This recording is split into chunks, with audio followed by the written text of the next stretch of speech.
Setiap orang memiliki harta, entah itu terlihat seperti uang dan barang berharga atau tak terlihat seperti reputasi dan hubungan. Namun Yesus tidak menentang memiliki harta. Banyak tokoh beriman dalam Alkitab seperti Abraham dan Ayub adalah orang-orang kaya. Yang penting adalah di mana kita menempatkan hati kita. Mari kita jelajahi bersama 7 fakta penting tentang mengumpulkan harta dan bagaimana kita bisa mengumpulkan harta yang kekal di sorga.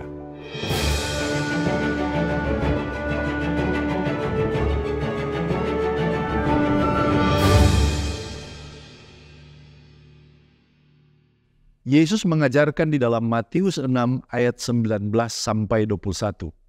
Janganlah kamu mengumpulkan harta di bumi ngengat dan karat merusakkannya dan pencuri membongkar serta mencurinya. Tetapi kumpulkanlah bagimu harta di sorga. Di sorga ngengat dan karat tidak merusakkannya dan pencuri tidak membongkar serta mencurinya. Karena di mana hartamu berada, di situ juga hatimu berada. Dari ayat ini ada 7 fakta tentang mengumpulkan harta. Yang pertama, semua orang punya harta. Kalau kita baca pasal ini dan baca Matius 6 ayat 31, di sana dikatakan, sebab itu janganlah kamu khawatir dan berkata, apakah yang akan kami makan, apakah yang akan kami minum, apakah yang akan kami pakai? Di sini kita temukan bahwa audiens daripada Yesus Kristus adalah mereka yang bergumul dengan apa yang akan mereka makan, apa yang akan mereka pakai, dan dalam kebutuhan-kebutuhan mendasar mereka. Artinya, ketika dia menyampaikan khotbah ini, tidak hanya kepada mereka yang memiliki harta kekayaan, tetapi kepada mereka juga yang merupakan golongan orang miskin. Semua orang pasti memiliki harta di dalam kehidupannya. Kalau begitu, poin yang kedua, apa itu harta? Ketika kita berbicara tentang harta, kebanyakan kita membatasinya kepada saham, simpanan di bank, atau harta karun. Sehingga kita berasumsi bahwa hanyalah orang kaya dan terkenal yang memiliki harta. Tetapi harta itu bisa kelihatan ataupun tidak kelihatan, bisa dipegang ataupun hanya tersimpan di dalam pikiran seseorang. Menurut definisi, kata treasure itu bisa berarti sebagai berikut. Yang pertama itu bisa berarti perhiasan atau barang berharga, atau sesuatu yang bernilai, atau seseorang yang sangat ditinggikan, atau menganggap seseorang atau sesuatu sebagai bernilai. Kemudian mengumpulkan dan menyimpan sesuatu yang bernilai, itu semua disebut sebagai harta. Sebuah harta adalah sesuatu yang mana seseorang itu menaruh perhatian, sesuatu yang dia sayangi. Itu bisa jadi uang, kepemilikan, reputasi, kehormatan, pujian, hubungan, gelar akademis, atau bahkan waktu. Harta Anda adalah sesuatu yang engkau hargai lebih dari apapun juga. Bagi kisah akan melihat bagaimana barang-barang berharga, yaitu perak dan emas, dan juga jubah-jubah yang indah, sesuai dengan yang kita baca di dalam Yosua 7 ayat 20 dan juga ayatnya yang ke-21. Sementara itu bagi Ananias dan Safira di Perjanjian Baru, harta bagi mereka adalah nama baik, prestise, dan juga gengsi mereka. Kalau kita baca di dalam Kisah 5 ayat 4, di sana dikatakan, selama tanah itu tidak dijual, bukankah itu tetap kepunyaanmu? Dan setelah dijual, bukankah hasilnya itu tetap dalam kuasamu? Mengapa engkau merencanakan perbuatan itu dalam hatimu? Engkau bukan mendustai manusia, tetapi mendustai Allah. Oleh karena ingin mempertahankan nama baik, prestise, dan gengsi, mereka rela menipu jemaat pada waktu itu. Poin yang ketiga, bagaimana Yesus sesungguhnya tidak anti terhadap harta. Orang-orang beriman di dalam Alkitab adalah orang-orang yang kaya. Contohnya adalah Abraham. Kejadian 13 ayat 2 mengatakan Abraham sangat kaya, memiliki banyak ternak, perak, dan emas. Lalu kemudian ada Ayub di dalam Ayub 1 ayat 3. Ayub ini memiliki 7.000 ekor kambing domba, 3.000 ekor unta, 500 pasang lembu, 500 keledai betina dan budak-budak dalam jumlah yang sangat besar, sehingga dia dikatakan adalah orang yang terkaya dari semua orang yang ada di sebelah timur. Poin yang keempat adalah ada harta yang tidak patut dikumpul di atas dunia ini. Matius 6 ayat 19 mengatakan, janganlah kamu mengumpulkan harta di bumi ini ngengat dan karat merusakannya dan pencuri membongkar serta mencurinya. Apa itu ngengat?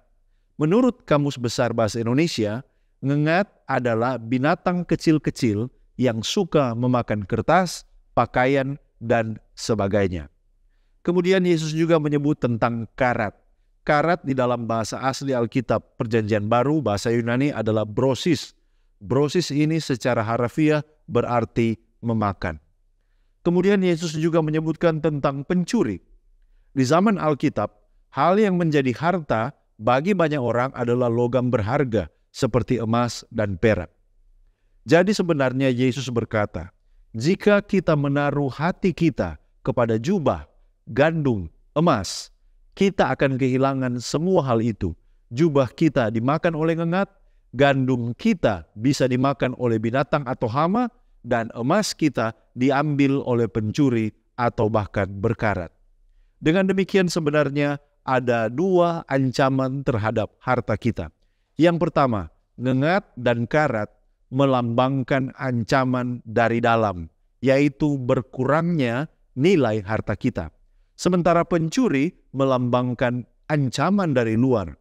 Uang kita bisa dicuri, demikian juga dengan damai sejahtera kita. Poin yang kelima yang diajarkan oleh Yesus tentang mengumpulkan harta. Ada harta yang layak untuk dikumpulkan. Kita perlu mengetahui bahwa menurut Yesus ada dua tempat untuk mengumpulkan harta. Yang pertama adalah harta di dunia, yang terpusat pada perkara atau barang-barang duniawi. Hal-hal yang akan berlalu. Ngengat dan karat adalah bukti bahwa semua harta dunia ini adalah fana. Pencuri menyatakan betapa jahatnya manusia. Karena dunia ini telah dirusak oleh dosa, maka menyimpan harta Anda di bumi ini akan mengakibatkan kebinasaan kekal. Sementara itu, harta di sorga tidak dapat dipengaruhi oleh dosa ataupun konsekuensi dosa. Ini merujuk kepada perkara-perkara kekal yang tidak berhenti di kubur. Seorang penulis Kristen mengatakan, harta yang dikumpulkan di sorga tidak dapat binasa. Tidak ada api ataupun banjir yang dapat membinasakannya. Tidak ada pencuri yang merampasnya. Tidak ada ngengat atau karat yang merusakannya. Karena di dalam penjagaan Allah. Khotbah di atas bukit halaman 89. Melanjutkan berbicara tentang harta di sorga, penulis yang sama mengatakan bahwa karakter adalah tuayan terbesar di dalam hidup. Dan setiap perkataan ataupun perbuatan melalui rahmat Kristus akan menyalakan nadi dalam jiwa seseorang yang menjangkau hingga sorgawi. Setiap usaha yang cenderung membentuk keserupaan tabiat Kristus adalah menyimpan harta di sorga. Artinya, saudaraku, bahwa menyimpan harta di sorga bukan tentang uang, bukan tentang logam mulia, bukan tentang pakaian, tetapi karakter yang serupa dengan Kristus. Kita juga mengumpulkan harta di sorga bila kita aktif dalam usaha untuk memenangkan jiwa untuk Kristus.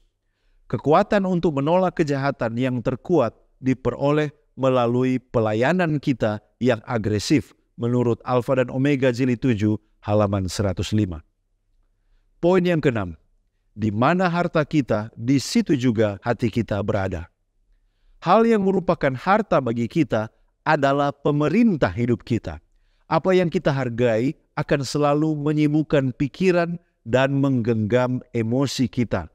Itu akan menjadi tema dan isi dari percakapan kita. Hal itu menghabiskan waktu kita dalam perencanaan, dalam impian dan energi kita dalam usaha untuk mencapainya. Poin yang ketujuh dan yang paling terakhir dari ajaran Yesus tentang mengumpulkan harta. Pilihan ada di tangan kita. Matius 6 ayat 19 mengatakan, janganlah kamu mengumpulkan harta di bumi. Artinya apa? Tidak ada orang yang boleh membuat keputusan bagi orang lain. Masing-masing kita harus membuat keputusan sendiri. Kita yang akan mengambil keputusan apakah kita mau mengumpulkan harta di dunia ini atau di dalam kerajaan sorga. Kita tidak dapat dipaksa untuk melakukannya. Sebagai kesimpulan, kita telah mempelajari bahwa harta yang layak untuk dikumpulkan adalah harta surgawi yang kekal dan tidak dapat binasa. Mengumpulkan harta di sorga berarti memusatkan hidup kita pada hal-hal yang abadi, seperti membentuk karakter yang serupa dengan Kristus dan aktif dalam usaha memenangkan jiwa untuknya. Ingat, di mana hartamu berada, di situ juga hatimu berada. Jadi, mari kita memilih dengan bijak dan menempatkan hati kita pada harta yang sejati dan kekal di sorga. Terima kasih Anda telah bersama dengan kami. Semoga kita semua terinspirasi untuk hidup sesuai dengan ajaran Yesus dan mengumpulkan harta di sorga. Sekian dari saya, mari kita menggali firman Tuhan untuk memperluas wawasan dan mengharapkan terjadi pertumbuhan kerohanian. Jika Anda merasa diberkati dan dicerahkan oleh pembahasan ini, silakan bagikan video ini kepada orang-orang terkasih. Kita akan berjumpa kembali pada episode berikutnya hanya di Depth Inside Growth. Tuhan Yesus memberkati.